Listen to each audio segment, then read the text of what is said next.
সব থেকে প্রথম কথা মা বললো তুমি নাকি বিছনা থেকে উঠতে পারছো না, আরে এখন এখানে এসে এসে ঢুকছো তুমি।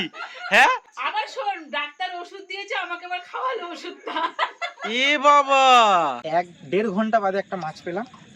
তো দেখো দেখছো বড় সাইজ আছে। কাজটার জন্য সকাল থেকে অপেক্ষা করছি, সেটা হচ্ছে আমাদের টিভিটাকে সারানো। মাত্র 15 মিনিট সারালো, 650 টাকা চলে গেল।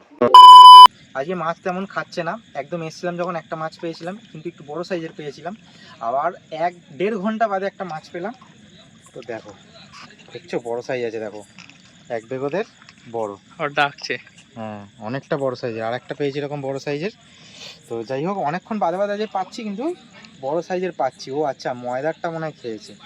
আজকে মাছ পেলাম কিন্তু একটুখানি খুশি হইনি, কারণ একবার একটা মাছ পেলাম, তারপরে অনেকক্ষণ মাছই পাচ্ছিলাম না। তারপরে আবার 3টে মাছ পেলাম, টোটাল 4টে মাছ পেয়েছি। 3টে মাছ মোটামুটি খুব কম ডিস্টেন্সে পেয়েছি, তাও ভালো লাগলো। কিন্তু মধ্যিখানে একটাও মাছ খাচ্ছিল না, রাগ ধরে যাচ্ছিল। যাই হোক, কিন্তু যেটা তোমাদের দেখালাম, ভিডিও তো করলাম। ওরে বাবা, বড় বড় মাছ, বড় বড় আজকে, তো মন তো ভরবেই। কেউ বলতে পারবে না। এটা জুয়ারের আগে গিয়ে তারপর কিছুক্ষণের মধ্যেই পেয়েছি এটা। দেখো একদম বড় বড় বড়। তারপরে আর মাছই পাচ্ছিলাম না। তারপর দেখো দেখো 3টেই জ্যান্ত, পুরো একই সাইজ, 3টেই জ্যান্ত দেখো। হ্যাঁ এই যে তারপরে মানে এটা পাওয়ার পরে 1.5 ঘন্টা বাদে প্রায় এটা পেলাম। তারপরে এই দুটো কাজ মানে এতে পেলাম, দেখো না এই যে জ্যান্ত 3টেই দেখো না, এটা মরে গিয়ে পূর্ণ হয়ে গেছে। One eternity later. চলে এসেছি মাংস নিয়ে। মা বলছে দাদা তারা ভিডিওটা করি। তো মাছ রয়েছে আমাদের ফ্রিজে, দেখলে আগের দিন মাছ ধরলাম। তো মাছ রয়েছে, মাকে বললাম যে মাছ করো আজকে বৃষ্টির দিনে। বলছে না একটু মাংস নিয়ে আয়, একটু মাংস আর ভাত খাই। মাছ ধরছি, মাছ খাওয়া হচ্ছে, মাংসটা খাওয়া হচ্ছে না। হ্যাঁ ঠিক আছে চলো নিয়ে আসি তাহলে। তো দোকান ফাঁকা ছিল বেশ ভালো, একদিকে রোববারে গেলে। হ্যাঁ কম দাম না, 160 টাকা করে নিল। দাম বেড়ে গেল তো। হ্যাঁ দাম তো বৃষ্টির জন্য তাও কম আছে। আমি ধরলাম 200 টাকা করে না কেজি হয়। উড়িষ্যা আওয়াজ কি ধোঁয়া ওড়াচ্ছে গো, হঠাৎ করে দেখলাম না। কি পরোটা, ওই জন্য দেখা যাচ্ছে। তো কি করেছো আজকে? রুটি ছিল তাই ভেজে দিলাম। এই মানে সত্যি পরোটা করলেও বলবে রুটি ভেজে দিয়েছো, তাই গোল গোল, ওই জন্য বললাম রুটি ভেজে দিয়েছি, বুঝেছো?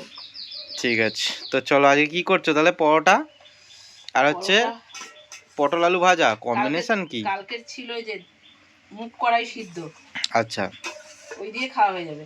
ঠিক আছে, ব্যাস আর দেবেন আর দেবেন আর দেবেন। বাবাও চলে এসছে খাওয়া দাওয়া করতে। এদিকে আবার ব্যানারটা দিয়ে রেখেছো কেন বাবা এখানটাতে? হ্যাঁ তো বাবা কি প্লাস্টিক চাপা দিল ওইখানটা দিয়ে, মানে ঝাপটাতে জল আসছে। এখন আসছে না, মানে পড়েছিল যেন এইখানটা দিয়েছে। আমার ঘরটা একদম ঠিকঠাক আছে, কোনো জল পড়ছে না। অত কষ্ট করে করেছি, থাকবে না মানে? প্লাস্টিকটা ভালো করে চাপা দেওয়া হয়েছে 2-3টে। কি বৃষ্টি লেগেছে রে ভাই, কোনো কাজই করতে পারছি না, বাড়ি থেকে বেরোতে পারছি না, এত বোরিং লাগছে কি বলবো। বৃষ্টির মধ্যেই এখানে একটা কাজ করলাম, তোমরা দেখো। এইখানে ইট দিয়েছি দেখো, এইখান থেকে ইট নিয়ে, কারণ এখান দিয়ে এমন জল জমে থাকছে যেতে আসতেই পারছি না, আমরা ঘুরে ঘুরে যেতে হচ্ছে ওই দিক দিয়ে। তো এখানে এটা করলাম, দেখো কেমন লাগছে বলো। এই বর্ষাকাল আসলেই আমাদের এখান থেকে যাওয়া আসার খুব অসুবিধা হয়ে যায়, কারণ একে তো মাটির রাস্তাটা, তার মধ্যে গাড়ি ঘোড়া রেখে আরও কাদা করে দেয়, কি আর করা যাবে।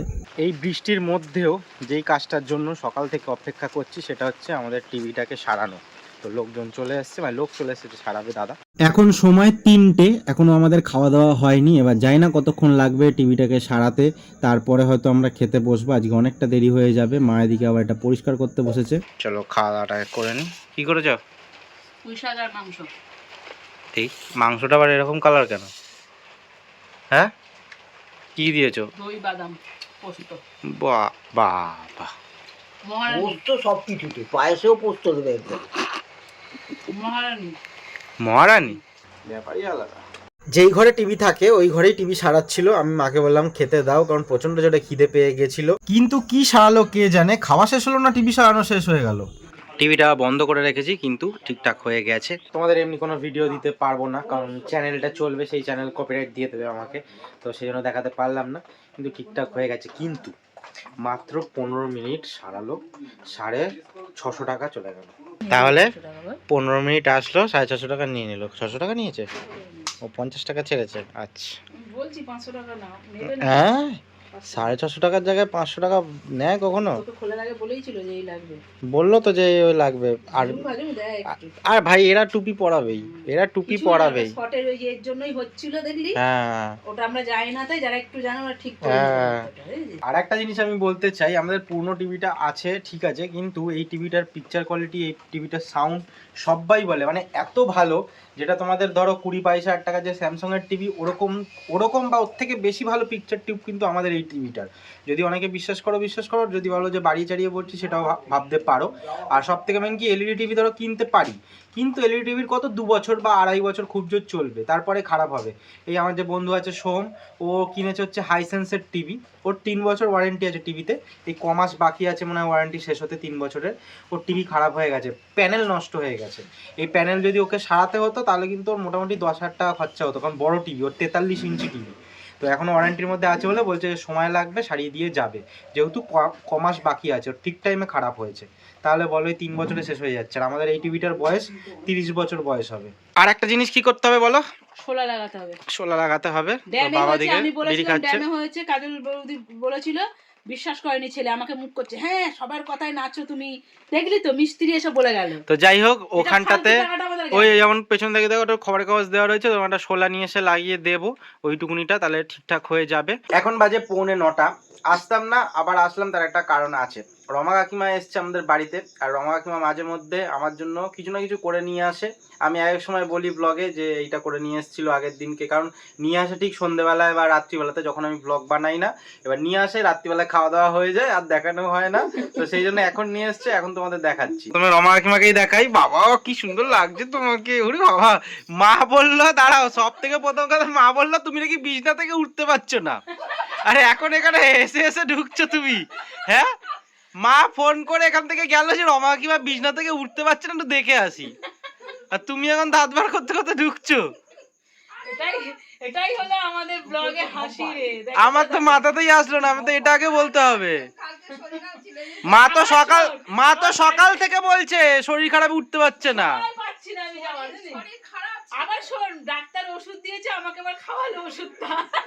এ বাবা, বলছে দেখো কেমন টেস্ট, বিচ্ছিরি, খেতে পারছি না, ভিটামিন ওষুধ, তোমার খিদে হবে। চাপ বাবা। আবার এক ঢাকনা খাই বলছে, এক ঢাকনা খেতে দিলে 2 ঢাকনা খাচ্ছ।